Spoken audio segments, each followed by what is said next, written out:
I grew up in a very, very haunted house. I lived there for 30 years from the 90s until 2020, and I experienced something every single day in that house, the 30 years that I lived there. There was something in that house that was specifically attached to me. I don't know if it was because I was the youngest of 3 girls. I really don't know. And I didn't understand what it was until I was probably 23 years old when my sister finally told me what happened in that house. But I remember specifically when I was younger, I could just never sleep in my bedroom. It always felt like somebody was watching me. Someone was in my bedroom with me, and the feeling got so overwhelming at night that I would run into my parents' bedroom and be like, please, please, please, can I sleep with you? And they would let me. That probably happened every single night for 10 years until finally my oldest sister left for college and I got her bedroom. It got a little bit better, but it definitely did not totally go away. And I remember it was the weekend and my parents had to leave for the day to go do some stuff. And they were like, okay, well, we're gone during the day. You can get some like small stuff done. And I was on the phone with my boyfriend at the time.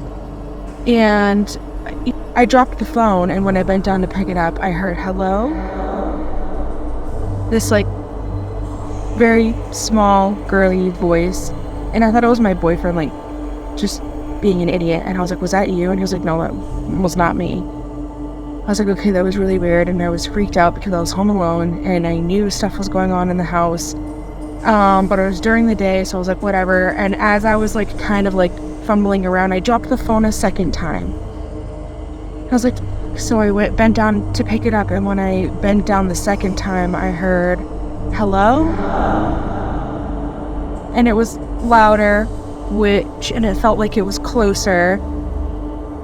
And so I picked up the phone again and I was like, I swear to God, if that was you. And he's like, I know you're home alone, like I wouldn't do that to you. No. Cool. Anytime I walked around in that house, I would see stuff out of the corner of my eye, down a hallway, in a doorway, and specifically a lot of stuff happened in the basement. And from the chair in the TV room, you could see the basement door. So there was the TV room and a hallway that led to my kitchen. And in the middle of the hallway was the door to the basement. But my door wasn't a regular full door. It was only a half door. So we could like throw laundry downstairs over the half door. But so from the chair in the TV room, you could see the basement door. Every day of my life that I sat in that chair to watch TV, there would be a head that would pop up and just like peeking up over the door, looking at me. And I tried really hard not to acknowledge this stuff when it happened, because if I did, it would get worse. So all this stuff was happening to me. And finally, like a year before we finally moved, I was sitting out on the back porch with my sister, and I just like opened up to her about all of we started talking about like paranormal and spiritual stuff. And I finally opened up to her and was like, oh yeah, growing up, I've experienced all of this in the house. Like, why do you think I always slept in mom and dad's room? It's not because I was just being a baby, blah, blah, blah. And my sister was like, no, I believe you. Like, don't ask me why I didn't open up to her before. I just felt like they would never believe me, or they thought I was just being a baby and whatever. And she was like, no, I fully believe you. Like, do you even know what happened in this house? And I was like, no.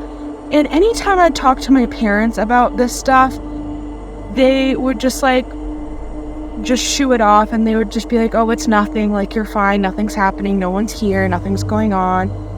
And I genuinely think they didn't want me to worry about it. But at this time, I was 23 and still experiencing stuff, and it's like, okay, you'd think as I'd got older, they would have told me. So finally, my sister was like, the first family that lived here, like in the 70s, their daughter died here. When she was like 5 or 6 years old, she fell down the basement stairs and died. Like, it was a very traumatic way to go out. So this poor girl that died in my childhood house was just like stuck there, because the way she died was so tragic. It was like, and she just like could never leave. And I always felt like it was a childlike presence, and that would also explain why the hello I heard was like a softer, younger, girly voice. And And there were definitely other like spirits in the house. It wasn't just her. But yeah, there are lots of other crazy stories. Because like I said, I experienced something every single day, but that was kind of the build up to finally learning what happened in that house and why I was experiencing all of that stuff. My mom also has some pretty crazy ghost stories from the house she grew up in the 60s and 70s.